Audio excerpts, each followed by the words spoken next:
नमस्कार दोस्तों, आप देख रहे हैं अपना यूट्यूब चैनल प्रयास मंत्रा। मैं अपने चैनल पर आप सभी का हार्दिक स्वागत करता हूं। दोस्तों, हर वीडियो की तरह इस बार एक नया टॉपिक आप तक पहुंचाने का प्रयास करूंगा। आज का टॉपिक है सुमित्रा नंदन पंत द्वारा रचित उनकी सुप्रसिद्ध कविता पर्वत प्रदेश में पावस। दोस्तों, कविता पढ़ने से पहले कुछ झलकियाँ उनके राइटर की यानी सुमित्रा नंदन पंत जी के बारे में हो जाए, क्योंकि उनका जन्म 1900 में उत्तराखंड के कौसानी अल्मोड़ा में हुआ था और कहते हैं कि वो बचपन से ही कविताएं लिखते थे और 7 साल की उम्र में स्कूल में उन्होंने कविता पाठ किया और उन्हें उसके बदले पुरस्कार मिला और 1915 में वो रेगुलर स्थायी रूप से जो है कविताएं लिखने लगे। सबसे ध्यान देने की बात है कि ये जो हैं छायावाद के प्रमुख स्तंभ के रूप में माने जाते हैं, क्योंकि छायावाद में प्रकृतिवाद भी आया और साथ साथ में रहस्यवाद भी आया। रहस्यवाद की जो प्रस्तोता थी वो थी महादेवी वर्मा और प्रकृतिवाद के जो प्रस्तोता थे वो थे सुमित्रा नंदन पंत। तो उन्होंने प्रकृतिवाद को ही काफ़ी बढ़ावा दिया और जितनी भी रचनाएं हैं वो प्रकृति जन्य रही। तो काफ़ी इन्हें पुरस्कार मिले। पुरस्कार में ज्ञानपीठ मिला और साहित्य अकादमी पुरस्कार इन्हें मिला और 28 दिसंबर 1977 को इनका देहांत हो गया। वीणा, पल्लव, युगवाणी, स्वरकरण और लोकायतन इनकी प्रमुख कृतियाँ थीं। तो चलिए पहले पढ़ते हैं पाठ प्रवेश, क्योंकि इसी में पूरी कविता का सारांश जो है वो छिपा होता है। भला कौन होगा जिसका मन पहाड़ों पर जाने का न मचलता हो, क्योंकि ऐसा कोई भी नहीं है। अमूमन देखते होंगे आप कि जैसे ही छुट्टियां होंगी सभी जो बच्चे से लेकर बड़ों तक में एक चलन होगा कि सभी पहाड़ी क्षेत्रों पर जाएं और अपनी छुट्टियों को वहां बिताएं। जिन्हें सुदूर हिमालय तक जाने का अवसर नहीं मिलता वे भी अपने आसपास के पर्वत प्रदेश पर जाने का अवसर शायद ही हाथ से जाने देते होंगे। यानी अगर हिमालय में नहीं जा सकता तो आसपास के क्षेत्रों में कम से कम जाकर के वह अपने जो छुट्टियां हैं उनको ढंग से बिता सके, सेलिब्रेट कर सके। ऐसे में कोई कवि और उसकी कविता अगर कक्षा में बैठे बैठे ही वह अनुभूति दे जाए जैसे वह अभी अभी पर्वतीय अंचल से विचरण करके लौटा हो, तो यानी जो कवि है अपनी कृति में अदम्य वो चीज़ें भरी हैं जिसको हम पढ़ कर के ही अगर ख्याल में खो जाएं तो हम पूरा हिमालय की जो वादियों के दर्शन वहाँ कर सकते हैं। प्रस्तुत कविता ऐसे ही रोमांच और प्रकृति के सौंदर्य को अपनी आँखों निखरने की अनुभूति देती है। यही नहीं, सुमित्रा नंदन पंत की अधिकांश कविताएं पढ़ते हुए हमें यही अनुभूति होती है, क्योंकि ये जो कविता हैं ये पहाड़ी प्रदेश के हो रहे रोमांच और वहाँ के प्रकृतिगत सौंदर्य को ही जो है उनका विवरण देती हैं, उसी की जानकारी हमें देती हैं। कि मानो हमारे आसपास की सभी दीवारें कहीं विलीन हो गई हों, यानी जो धर्म, जाति, तमाम, ऊपर छोटे बड़े, अमीर गरीब के जो वो सब कुछ जो है वो वहाँ से गायब हो जाता है। कोई बाउंड्री नहीं दिखाई देगी, सिर्फ दूर तक देखें सुदूर पहाड़ी पहाड़ दिखाई देंगे और दुर्गम पहाड़। वहाँ का जो हरियाली को देख करके किसी का भी मन जो है वो रोमांचित हो सकता है। हम किसी ऐसे रम्य स्थल पर आ पहुँचे हैं जहाँ पहाड़ों की अपार श्रृंखला है, आसपास झरने बह रहे हैं और सब कुछ भूल करके हम उसी में लीन रहना चाहते हैं, क्योंकि महाप्राण निराला ने भी कहा था पंत जी में सबसे ज़बरदस्त कौशल जो है वह है शैले, यानी एक अंग्रेजी का राइटर था शैले, उसकी तरह अपने विषय को अनेक उपमाओं से, यानी उपमा है किसी को आधार बिंदु की तरह तरह की उपमाएं जो संवार करके मधुर से मधुर और कोमल से कोमल कर देना। यानी जो पंत हैं नटराज की नज़रों में एक विशिष्ट प्रकृतिवादी कवि हैं जो बड़ी बारीकी से, बड़ी सूक्ष्मता से अपने विषय का वर्णन करना जानते हैं, क्योंकि उनका जो मूल विषय था वो था प्रकृति चित्रण, यानी हिमालय की जो वादियाँ हैं उनकी हरियाली, उसकी सुंदरता को बयां करना अपनी कविताओं के माध्यम से। अब पढ़ते हैं अपना पर्वत प्रदेश में पावस। पर्वत यानी पहाड़ और पावस मतलब बरसात। तो कवि कहना चाहता है कि जब पहाड़ों पर बरसाती सीजन आता है, बरसात का समय आता है, तो वहाँ का जो दृश्य है वो बदल जाता है। तो तरह तरह की उपमाओं से बताया गया है और इसमें हर एक स्टैंजा के अंदर पहाड़ के पर्यायवाचियों का यूज किया है, पर्यायवाची शब्दों का यूज किया है, ताकि उसमें एक अद्भुत छटा दिखाई जाए। तो हर एक पैराग्राफ के अंदर से उन्होंने उस प्रकृति जन्य छोटी छोटी चीज़ों को उकेरा है, जिसे बारीकी से देख करके कोई विशिष्ट प्रतिभा संपन्न व्यक्तित्व भी लिख सकता है, जिसमें सुमित्रा पंत साहब भी एक विशिष्ट थे, क्योंकि छायावादी थे और प्रकृतिवादी कवियों में से श्रेष्ठ कवि। पावस ऋतु थी पर्वत प्रदेश, यानी बरसात का समय था, बरसात का मौसम था और पहाड़ी क्षेत्र था।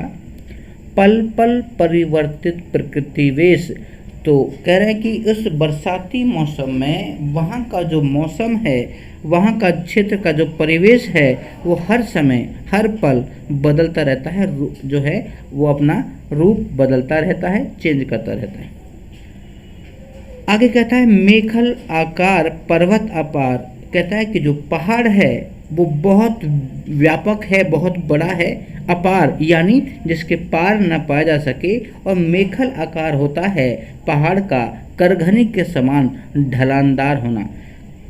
जो है वो करघनी जो है एक आभूषण होता है जिसे महिलाएं धारण करती हैं, लेकिन यहाँ मेखल आकार करघनी के समान बताया गया है, जिसको कहते हैं ढलानदार। अपने सहस्त्र दीर्घ सुमन फाड़, तो कवि को लगता है कि जो पहाड़ है बहुत विशाल पहाड़, जो कि ढलानदार पहाड़ है, वो अपने सहस्त्र यानी हजारों, सैकड़ों, हजारों दीर्घ आँखों, सुमन यानी फूल रूपी आँखों को फाड़ करके, खोल करके अवलोक रहा, बार बार अवलोक करना होता है किसी को देखना। और नीचे जल में निज महाकार, निज महाकार कहते हैं अपना विशाल रूप को, पहाड़ जो है वो अपने बड़े व्यापक रूप को, विशाल रूप को सैकड़ों हजारों फूल रूपी आँखों को खोल करके बार बार देख रहा है। कहाँ? नीचे जल में निज महाकार, जो जल उसके पैरों में एक तालाब के रूप में बन गया है, इकट्ठा हो गया है, और वो स्वच्छ जल है, क्योंकि वही जो जल है वो झरनों के माध्यम से पहाड़ों से बह कर के नीचे आया, और जो घाटी है वहीं पर एक जो कृत्रिम झील या एक तालाब जो है वो बन गया है। और उस तालाब का पानी इतना स्वच्छ है कि लगता है जैसे किसी ने आईना रखा हो, और उस आईने में जो नौजवान पहाड़ है, विशाल पहाड़ है, वो अपनी परछाई को निहार रहा हो। तो यहाँ पहाड़ का जो है उन्होंने वर्णन किया है कि जो पहाड़ है उस नौजवान के तरीके से, जैसे नौजवान अपने आकार को, अपने रूप सज्जा को, अपने सौंदर्य को बार बार आईने में निहारता है, उसी प्रकार एक जो पर्वत भी अपने विशाल आकार को, अपने फूल रूपी जो हजारों या लाखों आँखें हैं उनको फाड़ करके अपने पैरों में पले हुए जो आईने के समान जो जल है, स्वच्छ जल, उसमें अपनी आकृति को, अपने महा आकार को देख रहा है और खुश हो रहा है, जैसे एक नौजवान अपने आप को आईने के सामने निहार करके खुश होता है। गिरी का गौरव गाकर झरझर, मद में नस नस उत्तेजित कर। अब ये दूसरा स्टैंजा आप देख रहे हैं, स्टैंजा के अंदर पहाड़ का ही पर्यायवाची लिया है गिरी। तो कहता है कि गिरी का ही गौरव गा करके, झरझर लगातार बहने वाले जो झरने हैं, पहाड़ों का गौरवगान गाते हुए नीचे की ओर बहते जा रहे हैं। मद में नस नस उत्तेज कर, मद होता है नशा, और जहाँ पर वो झरने गिर रहे हैं वहाँ पर जो उत्पन्न आनंद के जो क्षण हैं, एक्साइटमेंट है, वो किसी के भी मन में उत्तेजना भर देने वाला होता है। मोतियों की लड़ियों से सुंदर झरते हैं झाग भरे निडर। और कहता है कि जब ऊपर की जो मोतियों का मतलब जो झरने हैं पहाड़ से नीचे की ओर गिरते हैं तो ऐसा कवि को आभास होता है कि जैसे मोतियों के समान कोई मोतियों की माला बना रहा हो, क्योंकि जो पेड़ हैं जो पहाड़ों पर उगे हुए हैं उनकी जड़ें, हवाई जो तने हैं वो पानी नीचे लेने के लिए उस तालाब में पहुंच रहे हैं उसकी जड़ें, और जो ऊपर से झरने का बहता हुआ पानी और जड़ों से ही लटक के नीचे पहुंचता है। तो ऐसा प्रतीत होता है कि जैसे कोई मोतियों की माला बना रहा हो, और जहाँ पर झरनों का पानी गिर रहा है वहाँ पर एक झाग बन रही है, फेन बन रही है। तो उस फेन को देख करके, उस गिरते हुए झरनों की कलकल की ध्वनि को सुन करके जो व्यक्ति के मन में उत्तेजना भर जाती है, एक्साइटमेंट भर जाती है। गिरिवर के उर से उठ उठकर उच्च आकांक्षाओं से तरुवर। और कहता है कि अब यहाँ देखिए गिरी ऊपर लिखा है तो यहाँ लिखा है गिरिवर। तो कहता है गिरिवर के उर से, उर होता है हृदय से, उठ उठकर उच्च आकांक्षाओं से तरवर। तो कहते हैं गिरी के हृदय को, यानी गिरी के पत्थरों के भी हृदय को फाड़ फाड़ करके उगे हुए जो पेड़ हैं जो ऊंचा उठने की इच्छा को लेकर के जन्मे हैं, वो अपने आप, क्योंकि वो पौधे स्वयं जन्मे हैं, स्वजनित हैं, तो उन्हें किसी ने लगाया तो नहीं है, लेकिन जब वो ऐसे वर्ग विशेष को प्रतिनिधित्व उसका करते हैं जैसे मजदूर वर्ग को, कि मजदूर वर्ग भी और जो पेड़ हैं वो बड़े नीचे से एक बहुत ही उपेक्षित वातावरण से जो हैं वो उगते हैं। अब वो झांक रहे हैं नीरव नभ पर। नीरव होता है शांत, नभ होता है आसमान। तो जो पेड़ हैं जो ऊंचा उठने की इच्छा को लेकर के नीचे से ऊपर की ओर उठे हैं, जब वो पहाड़ के हृदय को फाड़ करके पहाड़ों से भी ऊपर उठ करके शांत वातावरण में पहुँचे, अनिमेष बिना पलक झपकाए, अटल बिना हिले डुले, कुछ चिंता परक और कुछ चिंतित से दिखाई दे रहे हैं। लगता है कि जैसे उन्हें एक ऐसा वातावरण मिला जो कि डराने वाला था। जो गरीब वर्ग के प्रतिनिधित्व करने वाले जो पेड़ हैं जो उग तो गए वो हृदय को फाड़ करके, लेकिन जैसे ही वो खुले आसमान में पहुंचे वो कुछ चिंतित से दिखाई देने लगे। आगे देखें, उड़ गया अचानक लोभ उधर। ऐसा लगा वहाँ का जो मौसम है एकदम से बदल गया, और आज जो भूधर है यानी पहाड़ जो है अचानक उड़ गया हो। कैसे उड़ गया? फड़का अपार पारद के पर। जैसे कोई पक्षी पारद होता है, जैसे मरकरी जो हमारे थर्मोमीटर के अंदर होता है जिसको पारा कहते हैं, पारे के पर मतलब पंख लगा करके अचानक उड़ गया। यानी चारों तरफ जो भयंकर बरसात आने लगी और जो बर्फ है वो पारे के समान चमकदार दिखाई देने लगी। यानी कहने का मतलब है कि यहाँ का जो मौसम है वो लगातार बदलता रहता है, और बदलते बदलते ही वहाँ पर का दृश्य जो है वो बहुत ही रोमांचित और आश्चर्यचकित कर देने वाला हो जाता है। रव शेष रह गए निर्झर। यानी जब वहाँ का वातावरण खामोश हो गया, क्योंकि आसमान से भयंकर जो बारिश होने लगी, तो नीचे सिर्फ झरते हुए या लगातार बहते हुए झरनों की आवाज़ मात्र ही रह गई थी। बाकी चारों तरफ का वातावरण एकदम खामोश था। कवि को ऐसा लगा जैसे है टूट पड़ा भूपरंबर, जैसे आसमान ने आज धरती पर हमला कर दिया है, आक्रमण कर दिया है। अंत में कहता है धस गए धरा में सभे साल।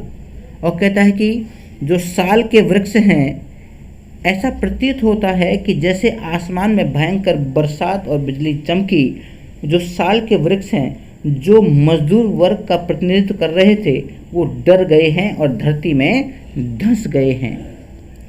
और आगे अगली पंक्ति में कहता है उठ रहा धुआं जल गया ताल।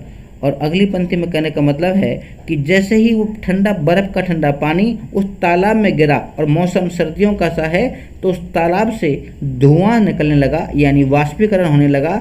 और कवि को लगा जैसे किसी ने उस तालाब में आग लगा दी है, पानी को गर्माहट देने का प्रयास किया, गर्म कर दिया गया पानी, और उस गर्म पानी से उसे वहाँ से भाप निकलने लगी है। यूं जलद यान में विचर विचर। और कवि कहते हैं कि उन्हें लगा कि जिस प्रकार जैसे इंद्र देवता जलदयान यानी बादल रूपी यान में बैठ करके घूम घूम करके तरह तरह के इंद्रजाल यानी जो तिलिस्मी या तरह तरह के जो हैरतंगे जो कारनामे हैं, जादूगरी के जो खेल हैं वो दिखा रहा हो।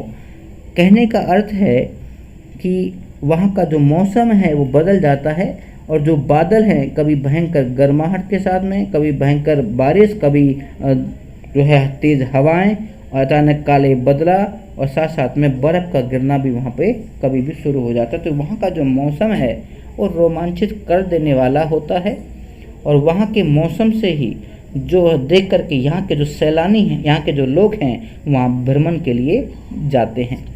तो इस कविता का मूल भाव है कि जो पहाड़ी क्षेत्र है वहाँ पर मौसम अक्सर अच्छा सुहावना होता है, लेकिन बरसाती मौसम में पहाड़ी क्षेत्रों का जो मौसम है, वातावरण जो है वो एक साथ कभी भी बदल सकता है, क्योंकि वहाँ पर कोई निश्चित धारा नहीं है। लेकिन जब आसमान से भयंकर बरसात होती है तो कवि का मानना है कि जैसे जो पहाड़ है वो पारे के पंख लगा करके उड़ गया हो अचानक, क्योंकि चारों तरफ का जो माहौल है वो एकदम सन्नाटे में परिवर्तित हो जाता है और केवल बहते हुए झरने की आवाज़ ही शेष रह जाती है। और कवि को लगता है कि जैसे जो इंद्र भगवान हैं वो बादल रूपी यान में बैठ बैठ करके घूम घूम करके जादूगरी के नए नए करतब दिखा करके सभी को रोमांचित कर रहे हैं। तो चलिए, ये था आज हमारी कविता। कविता का नाम है पर्वत प्रदेश में पावस और इसके रचयिता हैं सुमित्रानंद पंत। मैंने प्रयास किया है कि कविता जो है वो आपको पूरी तन्मयता से समझ आए और इसी प्रकार आगे भी जब भी एक नई वीडियो के आएंगी उसमें तरह तरह की नए नए सब जो है विषय आप तक पहुंचाने का प्रयास करेंगे। तो आज के लिए सिर्फ इतना सा ही, मिलते हैं जल्द ही एक नई वीडियो के साथ। तब तक के लिए जय भारत, नमस्कार।